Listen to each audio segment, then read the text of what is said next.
गर्मी में जहाँ टेम्परेचर 44 से 45 डिग्री तक पहुँच रहा है और उसी में अगर ये मटका कुल्फ़ी मिल जाए तो शरीर को ठंडक मिल जाती है और बहुत ही अच्छा लगता है।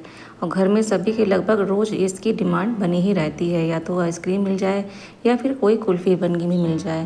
तो मेरे यहाँ तो अक्सर ही घर पर ही बनती है, मैं बाहर से कम ही मंगाती हूँ क्योंकि बाहर की चीज़ें और जो आइसक्रीम है वो सही नहीं रहती हैं। तो चलिए बताते हैं कैसे बनाते हैं।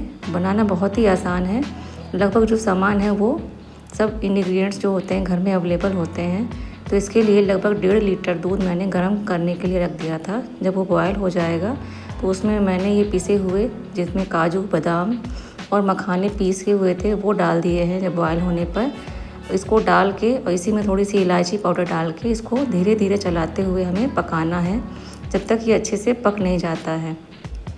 तो वो दूध मैंने बॉयल किया था वो लगभग 10 से 15 मिनट पहले ही पका लिया था, काफ़ी हद तक गाढ़ा हो चुका था। और उसी में मैंने जब ये मिक्सचर डाला था तो उससे और भी गाढ़ा हो गया था। और उसके बाद ये कस्टर्ड पाउडर का जो घोल है लगभग 2 चम्मच है, ज़्यादा नहीं है, 2 छोटे चम्मच, मीडियम चम्मच है, बड़ा नहीं है बहुत छोटा भी नहीं है। उसको घोल करके थोड़ा थोड़ा करके हम इसमें डाल देंगे और धीरे धीरे इसको हम चलाते रहेंगे। एक साथ नहीं डालना है, नहीं तो इसमें लम्स पड़ जाते हैं। थोड़ा थोड़ा डालकर ही इसको चलाते रहना है लगातार, ताकि ये इसमें कढ़ाई में तली में ना लगे।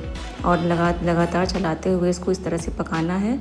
और जब पूरा इसमें डाल लेंगे तो इसको इस तरह से चलाते हुए हमें कम से कम 3 से 4 मिनट तक पकाते रहना है।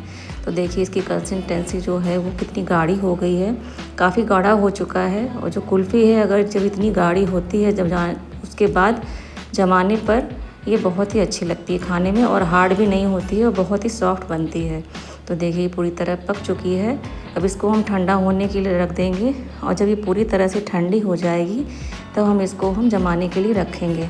तो इसके लिए मैंने 2 ये मिट्टी के मटके हैं, छोटे छोटे से हैं, और 2 ये छोटे छोटे जो आइसक्रीम आती है मटका कुल्फ़ी के नाम पे आती है, लेकिन ये चीनी मिट्टी के होते हैं, मिट्टी के नहीं होते हैं। तो उसमें मैं ये डाल के जमा दूँगी। तो इसमें थोड़ा थोड़ा करके इसमें पूरा ऊपर तक हम सारे भर देंगे इस तरह से।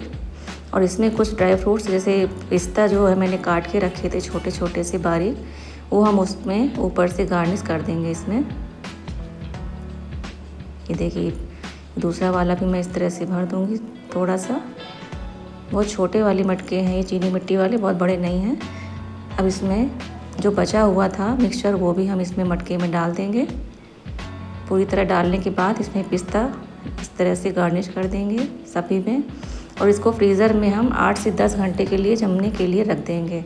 वैसे हाई जो फुल फ्रीज़र का जो टेम्परेचर होता है, जो मिनिमम होता है, उसमें लगा के रख देंगे तो 6 से 7 घंटे में ये जम जाती है पूरी तरह से। और ये हमारी पूरी तरह से जम चुकी है। इसको हम काट के दिखाते हैं। बहुत ही सॉफ्ट बनती है, निकालने में बिल्कुल भी प्रॉब्लम नहीं आती है, बहुत आसानी से निकल जाती है। और खाने में भी उतनी ही सॉफ्ट होती है और यम्मी होती है, बहुत ही टेस्टी लगती है। और घर में सभी को बहुत पसंद आती है। और घर में ही बनाना ज़्यादा अच्छा रहता है, क्योंकि बाहर की जो आइसक्रीम है डेली हम बच्चों को नहीं दे सकते हैं। आजकल के समय में जो हमें हर चीज़ में मिलावट हो रही है, तो उससे अच्छा है हम घर पर ही बनाएं।